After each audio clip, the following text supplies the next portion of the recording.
Hello दोस्तों, welcome करता हूं मैं आपको आपके अपने यूट्यूब चैनल सिविल इंजीनियर एफपीएच में। तो दोस्तों, जो हमारी आज की वीडियो है इसमें हम वाटर रिक्वायरमेंट फॉर क्रॉप्स के बारे में डिस्कस करने वाले हैं। वाटर रिक्वायरमेंट फॉर क्रॉप्स जो होता है वो होता है कि कितना वाटर हमें जो है एक क्रॉप पे लगाना है, जब से हमने वो लगाया और जब हम वो हार्वेस्ट कर रहे हैं। तो सोविंग और हार्वेस्टिंग के बीच में हमें जितना पानी लगेगा उसे हम वाटर रिक्वायरमेंट कहते हैं। अब हमारे पास दो इंपॉर्टेंट डेफिनेशंस है, एक होती है बेस पीरियड क्या होता है और एक होती है कि क्रॉप पीरियड क्या होता है। यहाँ पर मैं आपको बताऊं कि जो भी हम हमारे पास लैंड होती है उसमें हम पहले ही थोड़ा वाटर लगाते हैं। सोविंग करने से पहले, मतलब कि फसल को लगाने से पहले हम पहली वाटरिंग करते हैं। उसके बाद जब जमीन थोड़ा नरम हो जाती है उसके बाद हम सोविंग करते हैं। और उसके बाद जो है लास्ट पे हम वाटरिंग एक करते हैं। वाटरिंग के बाद कुछ देर बाद हम जो है हार्वेस्ट करते हैं हमारे हमारे फसल को। तो हमारे पास क्या होता है, फर्स्ट वाटरिंग और लास्ट वाटरिंग जो है यहाँ पर है। फर्स्ट वाटरिंग यहाँ पर है और लास्ट वाटरिंग यहाँ पर है। फर्स्ट वाटरिंग और लास्ट वाटरिंग के बीच में जो टाइम का गैप आता है उसे हम बेस पीरियड कहते हैं। ये चीज आपको याद करनी है कि फर्स्ट वाटरिंग और लास्ट वाटरिंग के बीच में जो टाइम पीरियड होता है उसे हम बेस पीरियड कहते हैं। ये हर एक बच्चे को पता होना चाहिए, क्योंकि डायरेक्टली वहां पर फर्स्ट वाटरिंग और लास्ट वाटरिंग के बीच में जो टाइम होता है उसको क्या कहते हैं, ऐसे ऑब्जेक्टिव पूछा जा सकता है। और हमारे पास सोविंग और हार्वेस्टिंग के बीच में जो हमारे पास टाइम होता है उसे हम क्रॉप पीरियड कहते हैं। तो क्रॉप पीरियड से आप याद रख सकते हैं दोनों को, बेस पीरियड को भी और क्रॉप पीरियड को भी, क्योंकि सोविंग जब होगी तभी हमारे पास क्रॉप का पीरियड स्टार्ट हो जाएगा और हार्वेस्टिंग जब होगी होगी तभी हम क्रॉप को खत्म करेंगे। तो इससे आपको आइडिया आ जाएगा कि उस सोविंग और हार्वेस्टिंग के बीच में हमारे पास क्रॉप पीरियड होगा। तो फिर आपको खुद ही समझ में आ जाएगा, और फर्स्ट वाटरिंग और लास्ट वाटरिंग के बीच में बेस पीरियड होगा। तो ऐसे आप याद रख सकते हैं। तो बेस पीरियड क्या होता है, time taken from first watering to last watering, time जो है फर्स्ट वाटरिंग और लास्ट वाटरिंग के बीच में उसे हम बेस पीरियड कहते हैं। दूसरा होता है कि क्रॉप पीरियड क्या होता है, the time from sowing and harvesting is called as crop period. तो हार्वेस्टिंग, सोविंग और हार्वेस्टिंग के बीच में जो हमारे पास टाइम पीरियड होता है उसे हम क्रॉप पीरियड कहते हैं। Crop period is slightly greater than base period. ये भी आपको याद रखना है कि क्रॉप पीरियड जो होता है वो स्लाइटली जो है बेस पीरियड से ज्यादा होता है। इसी के साथ और एक डेफिनेशन भी आप याद रख सकते हैं कि कोर वाटरिंग क्या होता है, KOR, core watering. Core watering होती है जब हमारे हम फसल लगाते हैं, फिर जब 1-2 सेंटीमीटर तक हमारी फसल बन जाती है उसके बाद हम पहली वाटरिंग जो उसको करते हैं, मतलब फसल लगाने के बाद जो हम पहली वाटरिंग करते हैं उसे हम कोर वाटरिंग कहते हैं। ये आपको याद रखना है कि फसल लगाने के बाद जो पहली वाटरिंग होती है उसे कोर वाटरिंग कहते हैं। अब बेस पीरियड आपको पता चल गया कि बेस पीरियड क्या होता है। टाइम जो है हमारे पास फर्स्ट वाटरिंग और लास्ट वाटरिंग के बीच में जो टाइम पीरियड होता है उसे हम बेस पीरियड कहते हैं।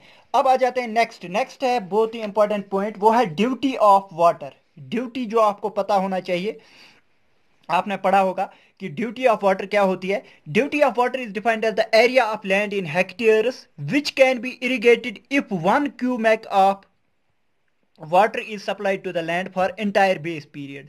मतलब क्या हुआ इसका, मतलब ये हुआ कि अगर हमारे पास एक लैंड है, अगर हमारे पास लैंड है तो उसको अगर हम वाटर सप्लाई कर रहे हैं, 1 क्यूमेक का वाटर सप्लाई कर रहे हैं, मतलब ये हमारे पास लैंड है, हमने यहां से पानी को लाया, 1 मीटर क्यूब पानी को हमने लाया।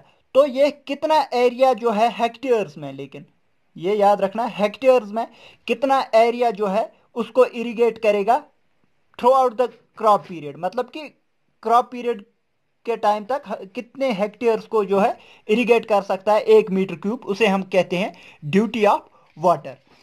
तो ये आपको याद रखना है कि duty of water is expressed in hectare पर क्यूमेक, मतलब एक क्यूमेक वाटर कितने हेक्टेयर्स ऑफ लैंड को इरिगेट करेगा, लेकिन through out the base period, मतलब कि पूरे बेस पीरियड के दौरान 1 हेक्टेयर, 1 क्यूमेक कितने हेक्टेयर्स को जो है इरिगेट करेगा। तो ये हो गया ड्यूटी ऑफ वाटर। नेक्स्ट है हमारे पास डेल्टा। डेल्टा जो है, डेल्टा से डिनोट करते हैं इसको।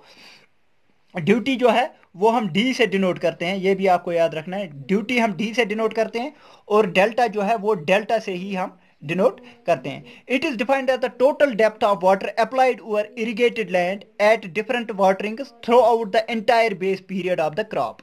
मतलब क्या हुआ इसका, मतलब ये हुआ अगर हमारे पास ये लैंड है तो हम कितने सेंटीमीटर्स ऑफ वाटर जो है through out the base period, हम कितने सेंटीमीटर्स ऑफ वाटर एक फसल के लिए प्रोवाइड करते हैं ताकि फसल जो हमारी है वो पूरी तरह से तैयार हो जाए। कितने सेंटीमीटर्स ऑफ वाटर जो है हम यूज करते हैं डेप्थ के हिसाब से, मतलब कि कितना डीप वाटर जो है, डेप्थ ऑफ वाटर या हाइट ऑफ वाटर हम प्रोवाइड करते हैं through out the base period. अगर हम डिफरेंट वाटरिंग करेंगे, फॉर एग्जांपल 1 सेंटीमीटर एक वाटरिंग से, दूसरे सेंटीमीटर दूसरी वाटरिंग के लिए 1 और सेंटीमीटर, तो हमें इनको ऐड करना है, हमें टोटल हाइट देखनी है बेस पीरियड में, टोटल हाइट कितनी हमने प्रोवाइड की।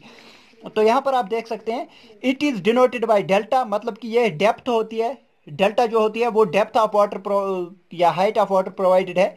It is expressed in centimetres में प्रोवाइड करते हैं या फिर मीटर्स में प्रोवाइड करते हैं। तो ये हो गया आपका कि कितनी डेप्थ ऑफ वाटर हम एक क्रॉप के लिए प्रोवाइड करते हैं through out the base period. तो यहाँ पर कुछ ये क्रॉप्स है, इनके लिए हम कितना जो है डेल्टा प्रोवाइड करते हैं, कितनी हाइट ऑफ वाटर प्रोवाइड करते हैं, इनमें से भी कभी कभार क्वेश्चन जो है पूछा जा सकता है, क्योंकि जो है जेकेएसएसबी कुछ भी पूछ सकता है। तो यहाँ पर राइस के लिए जो हमारे पास डेल्टा होता है वो 120 सेंटीमीटर का होता है।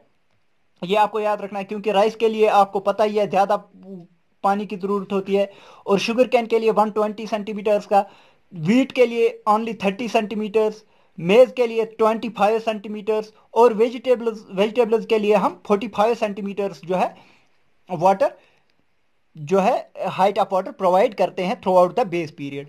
तो हमारे पास ये जो रिलेशन है बहुत ही इंपॉर्टेंट रिलेशन है, relation between duty and delta.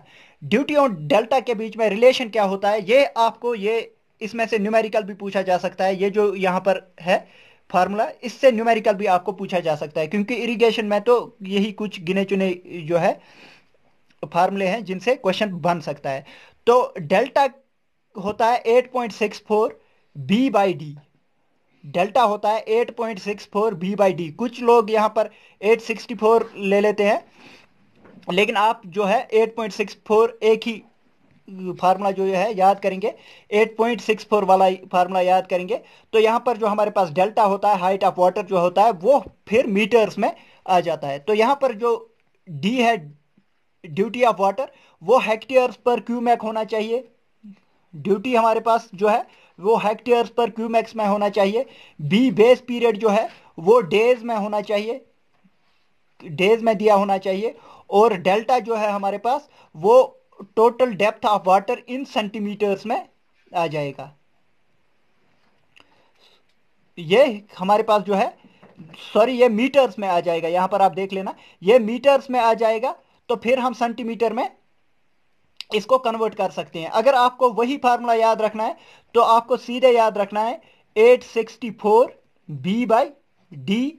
तो यहां पर आपको सीधा जो है डेल्टा की वैल्यू सेंटीमीटर्स में आ जाएगी, लेकिन इस 8.64 वाले फार्मूले में आपकी जो है टोटल डेप्थ ऑफ वाटर या डेल्टा जो है वो मीटर में आ जाएगी। तो यहां पर आप देख लेना, ये फार्मूला बहुत ही इंपॉर्टेंट है, इससे आपको जो है क्वेश्चन पूछा जा सकता है। तो दोस्तों अगर आपको आज की वीडियो पसंद आई, वीडियो को लाइक कीजिए, शेयर कीजिए अपने दोस्तों के साथ, और सब्सक्राइब कीजिए हमारे चैनल सिविल इंजीनियर एफबीएच को। थैंक यू दोस्तों, thank you for watching the video.